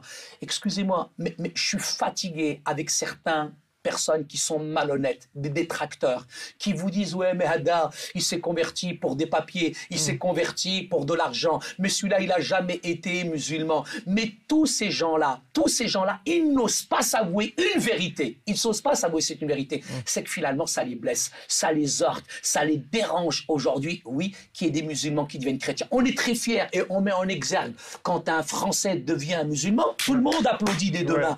Mais il faut aussi accepter qu'un musulman puisse faire le cheminement spirituel inverse en découvrant Yeshua al-Masih, la personne de Jésus. Je dirais même dans le soufisme, même dans certains courants de l'islam, on reconnaît cette personne de Jésus. Et la personne de Jésus, pour moi, elle n'est pas liée, elle n'est pas enfermée dans une boîte, dans une religion. Jésus, c'est un sémite, c'est un oriental, il appartient à tout le monde. Et je pense qu'aujourd'hui, les temps sont mûrs pour qu'il y ait de véritables réformes et qu'on accepte non seulement de la part des grands ulémas, des grands responsables religieux dans le monde, etc. et tout. Là, je fais référence au wahhabisme d'Arabie Saoudite ou alors je dirais à la grande école El-Azhar d'Égypte où moi-même d'ailleurs j'ai invité, vous savez, j'ai invité frère Rachid, le professeur je dirais, d'islam, de cette faculté de théologie d'El-Azhar, Mohamed El-Shahat El-Gendi. Et dernièrement, j'ai invité 2 orateurs très importants, parce que vous savez, je travaille beaucoup dans le dialogue interreligieux. Pour moi, c'est important de dialoguer. Dialoguer aussi avec mes frères et mes amis musulmans, c'est un dialogue engagé, une conversation engagée dans le sens où je ne dis pas là maintenant dans ce dialogue que tout est beau, tout est rose, mais justement, je me mets d'accord dans ce dialogue sur les choses sur lesquelles on ne sera jamais d'accord. À partir de là, on se met d'accord. C'est ça le vrai dialogue. C'est parler avec nos différences sans nier qu'il y a des choses avec lesquelles on ne sera jamais d'accord. Et à partir de là, finalement, on peut faire un chemin, je dirais, ensemble. On va peut-être évoluer. Et moi, je suis optimiste parce que je pense que vraiment, il y a aujourd'hui dans le monde vraiment une réforme, un courant de pensée, un changement qui se fait et de plus en plus de musulmans se convertissent, non pas pour des papiers, non pas pour une blonde aux yeux bleus, non pas pour de l'argent, parce que Yeshua al-Messie, il est la vie et qui nous donne véritablement cette liberté, cette communion avec lui. On a dit sur un journal marocain, Express, Oui, on a écrit un article sur toi, oui, j'étais fier, j'étais content. Saïd Oujibou, qui a vendu sa religion, qui était acheté par de l'argent et c'est tout. Comment tu peux répondre à ces accusations? Je dirais à ce monsieur, tout d'abord, que je lui pardonne et que je l'aime et que je prie pour lui, que je le bénis. Si cet homme avait expérimenté Jésus, seul un sourire de Jésus peut éclairer toute sa vie. S'il savait qui était Jésus, il n'aurait jamais osé parler comme ça de Jésus, parce que Jésus, il a une grande place dans le Coran. On le respecte aussi. Et ce que je veux dire, c'est qu'aujourd'hui, on pense que moi, j'ai été acheté avec de l'argent, mais avec l'argent, tu peux acheter des médicaments, mais pas la santé. La santé, avec de l'argent, on peut acheter un lit, mais tu n'auras jamais le repos. Mais le seul repos que j'ai trouvé, c'est en Jésus-Christ. Avec l'argent, tu peux aller dans la meilleure discothèque, tu peux fumer le meilleur joint, mais tu reviendras toujours à la réalité. Jésus, c'est plus que de l'argent. Il est la vie. Et ce que j'ai choisi, ça se paye pas, ça se monnaie pas, ça s'achète pas, ça s'accepte tout simplement dans la joie et par la foi. Jésus, il a dit, celui qui vient frapper à la porte, je lui ouvrirai la porte et je lui donnerai gratuitement de l'eau à boire. Le salut, il est gratuit. Chez nous, il s'achète pas, il se monnaie pas, on le mérite pas. Pourquoi on le mérite pas? Parce que tout simplement, il y a plus cette notion, je dirais, de bakshish en arrivant au ciel. Ça n'existe pas, ça. Je dirais, dans le Christ, avec Jésus, il n'y a pas du tout de séduction ou quoi que ce soit. Avec Jésus, nous sommes dans une dimension véritablement qui est complètement autre que celle que la religion nous présente aujourd'hui. Tes frères, vous êtes 11. Oui, on est une grande famille. Donc, tes frères et tes sœurs, les autres, à part Fatima. Oui, moi j'ai une trop bonne relation avec la plupart de mes frères et sœurs. Et effectivement, puisque à la conversion, comme nous sommes devenus chrétiens, le contexte, nous sommes en France.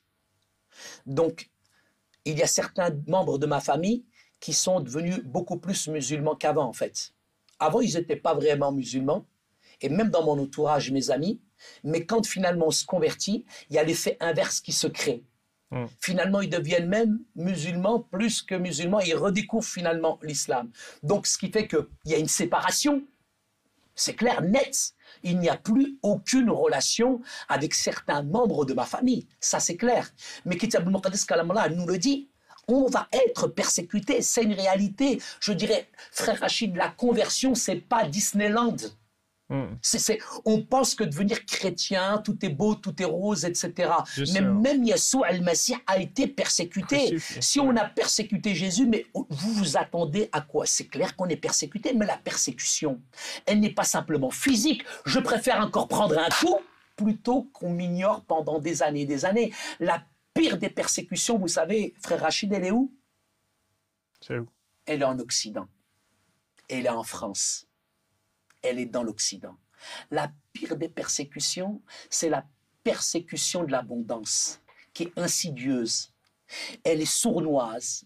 Elle vient et elle endort les chrétiens, parce qu'on est dans le matérialisme, on est dans le confort, on est dans la génération Nutella et McDonald's, où aujourd'hui vous avez des chrétiens qui sont de plus en plus enfermés dans des fauteuils en cuir, 3 couches de cuir, et cette persécution, je dirais, c'est celle de l'abondance qui nous endort.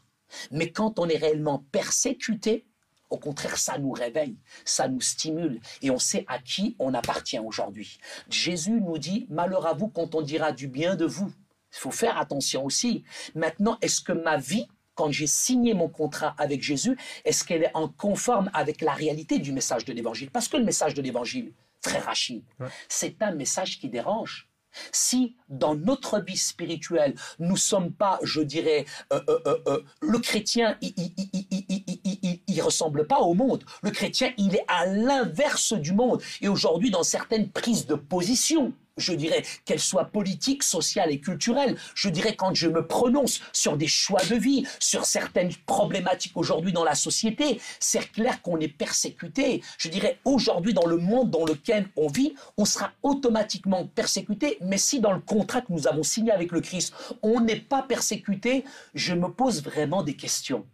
Je ne suis pas en train de dire, ne me faites pas dire ce que je n'ai pas dit, je ne vous dis pas que si vous n'êtes pas persécuté, c'est parce que vous n'êtes pas des chrétiens. Il n'y a rien d'intrinsèquement bon, je dirais, dans la persécution. Mais quand même, si vraiment nous avons adhéré à Christ, si nous avons compris qui est le message de l'Évangile, automatiquement, on va être en porte-à-faux avec la mentalité et tout ce qui est en train de gouverner ce monde aujourd'hui. La persécution, elle ne vient pas simplement de telle ou de telle religion, mais la persécution, elle est dans le quotidien aujourd'hui. Quelle est ma prise de position face aujourd'hui à certaines idéologies qui sont en train de proliférer dans le monde aujourd'hui? On a parlé de toi comme un prophète pour les Marocains. Que Dieu me garde. En France. Et lorsque j'ai lu l'article « Saïd, le prophète pour les Marocains », quelle est ta mission maintenant pour les musulmans, bien pour les Marocains, les immigrés, les Algériens, les Tunisiens, tous les Nord-Africains? Bien sûr, ma mission, elle est toute simple. Elle se résume, je dirais, en 2 commandements qui sont les plus grands. Quand j'ai expérimenté la puissance de Jésus, Jésus m'a donné 2 commandements. Tu aimeras le Seigneur ton Dieu de tout ton cœur, de toute ton âme, de toute ta force, mais aussi avec toute ton intelligence, et tu aimeras ton prochain comme toi-même. Problème, Rachid, avant d'aimer son prochain, il faut s'aimer soi-même. Ça a été notre problème. On est cassé, on est brisé à l'intérieur. Il y a un travail de guérison, d'assainissement. Il faut que le médecin divin, Yassour al-Masih wa tabib, c'est lui le vrai médecin, c'est lui le grand psychologue. Il est obligé de nous réparer, de nous construire, de nous fortifier. C'est seulement là qu'on peut aimer notre prochain. Et le 2e plus grand commandement, c'est aimer vos ennemis, bénissez ceux qui vous maudissent et faites du bien à ceux qui vous maltraitent. Mais pour moi, ma mission, elle n'est pas spécifique à une population. Je suis en France, j'aime les Français, j'aime, je dirais, les immigrés qui sont là. En France, vous retrouvez des Africains, vous retrouvez des Antillais, vous retrouvez des Nord-Africains. Moi, quand je rencontre quelqu'un, je dirais, je suis dans une atmosphère d'amour, de paix, de tolérance. Quand on me demande, mais Saïd, pourquoi tu t'es converti? Je témoigne à des Français comme je peux témoigner à des Nord-Africains, à des Africains comme à des Antillais. Mais quand on vient de me demander, mais Saïd, mais c'est quoi ton cheminement spirituel? Je partage ma foi dans une atmosphère d'amour et de liberté. Mais je ne suis pas là pour violer psychologiquement les gens ou alors pour essayer de les manipuler, je dirais, psychiquement pour profiter de leur faiblesse. Moi, je ne fais pas partie de certaines sectes, je dirais, dans d'autres religions qui sont en train de séduire ou comme ça. L'évangile.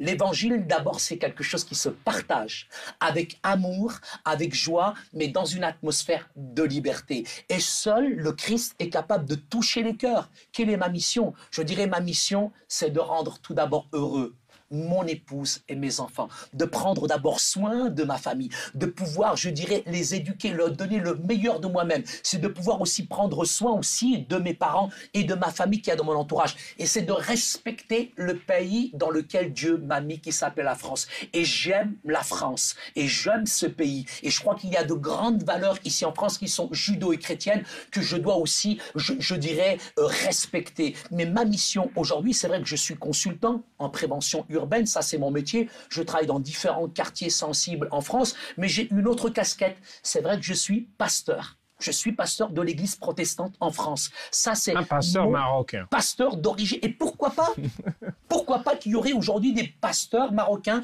des théologiens aujourd'hui qui seraient d'origine nord-africaine et qui seraient chrétiens. J'ai envie de vous dire, cher Rachid, avant même que l'Afrique du Nord, je dirais, soit envahie par les vagues musulmanes, cette terre, Jdoudi, comme on dit, Jdoudi, mes ancêtres, Saint Augustin, Saint Tertullien, Saint Cyprien, tous ces gens-là, toute cette contrée, je dirais de l'Afrique du Nord, était chrétienne. J'ai envie de vous dire que j'ai retrouvé mes racines chrétiennes, pas simplement culturelles, mais j'ai surtout fait une expérience avec le Christ. Et ça, c'est important pour moi. Le Christ, c'est une expérience. La foi, c'est du domaine du privé. Mais personne ne peut expérimenter ça dans son cœur et dans sa vie s'il ne le demande pas. Mais pour moi, ce que je demande véritablement aux gens, ma mission, c'est de leur dire si ton cœur est vide, si tu es fatigué, si tu es lassé. C'est facile qu'on dise, on catégorise, on communautarise, on dit ouais le christianisme ceci, cela, on met en exergue tous les défauts de l'Occident, du christianisme, on pense que Jésus il est né à la Maison Blanche. Non, non. Avant d'écouter les critiques, les sarcasmes, tous les bruits négatifs, c'est de faire nos propres recherches. Si j'ai une épine ici dans la main, je ne vais pas la chercher dans le pied, il faut aller à la racine des choses. Et ce que je demande aux gens, c'est de commencer à faire attention à tout ce qu'ils entendent. Et tout ce qu'ils entendent n'est pas vérité. Tout ce qui est poudre aux yeux n'est pas vérité. Et ce qui est important pour moi, c'est que les gens recherchent la vérité, et la vérité, elle est dans le cœur. سعيد شكرا خويا شكرا خويا ربي يباركك سالينا البرنامج شكرا شكرا مشاهدين كنا مع شهادة رائعة للأخ سعيد أوجيبو ألتقي بكم في حلقة أخرى وإلى اللقاء